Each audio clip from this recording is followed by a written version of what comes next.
The name Rudimental means the basic pattern of drumming. Right, yeah. Yeah, I did my research. It would be a bit silly if we didn't know that. Yeah. What was the creative process behind coming up with the name? I was at uni with Kezi, one of the members that's not here. And yeah, he decided to sort of make a producer name, and then we were producing together, so we kind of was like, we might as well call ourselves Rudimental, because he was going to call himself Rudiments. And I remember Kezi saying that he always used to leave his Rudiments book when he was getting piano lessons. Yeah, so just there's two other members that are back in London working on the studio stuff, and me and Leon do a lot of the DJing, so it's quite good to have that in the team where we can just sort of split each other up. And So the two other members are Amir and Kezi. Well, tell us a little bit about how you guys met and what started your career, like the journey. I grew up on the same road as Leon. We went nursery together. Leon used to tease me a lot when I was in nursery because I had long hair. Anyway, but yeah, we all grew up playing football together. Met Kezi in college. I know you guys are involved with a lot of disadvantaged youth. You're trying to help them out and advocate music as a way for them to get their stuff out there. All four of us really have all worked with the youth in some way or the other. Yeah. Kezi and myself, we worked in a secondary school as sort of like behavioural mentors, working with students, not only with learning difficulties, but with sort of like barriers to learning. And we used to sort of like sneak them into the music room and take them out on the field and play football with them and stuff like that, as a way of sort of like breaking down or knocking down those barriers. I run a community recording studio in Tottenham called Wordplay Studios, who Retro too used to go to, and yeah, it was a similar sort of community centre style studio. So we all kind of come from that background. It's quite an important issue to us because inner city kids don't have much to do. There's no like route to express themselves creatively. So growing up where we grew up, you have friends that get into trouble. Friends that I had a friend that got stabbed, and people run into trouble, and I think it makes you want to help, prevent all that. Well, in just 2 years, you guys have done so much. You've created a name for yourself internationally.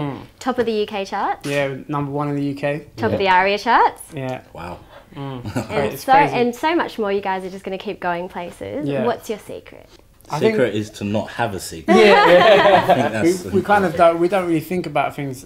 I mean, the way we approach making music is kind of a jam, and we'll meet up in the studio with an artist, and it's kind of like we just get the instruments out and get the beats out and see what happens. We don't really think about it. It's just more about enjoying ourselves and not overthinking what kind of direction you want to go in, and just giving it a go and then seeing what happens at the end of the session. So a lot of people probably hear our music and they probably think, they planned that out, it's well structured and whatnot, and it's so far from the truth. Yeah. I mean, I think the good thing we have is that because there's four of us and we all come from a producer background, we're into lots of different styles of music.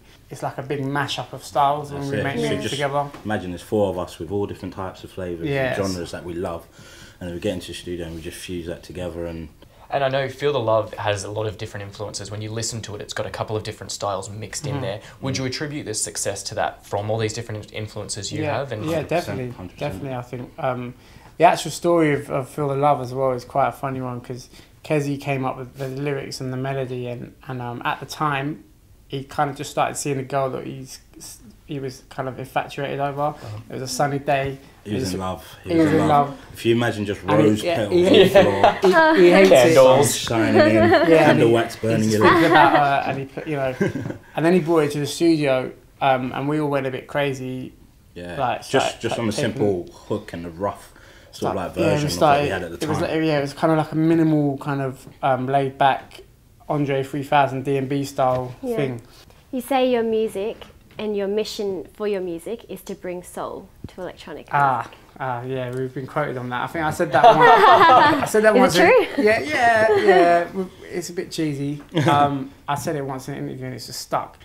But I mean, it's kind of like because there's lots of different electronic music. Obviously, is going crazy around the world right now. Lots of different forms of it, and we're really into our kind of soulful, good vocals side of it, and obviously, we just like hearing a great voice over some crazy sub bass. Yeah. What have you got planned in the future? What's coming up for you? What's Any the next- collaborations? Well, What's going on? At the minute we're doing a DJ set.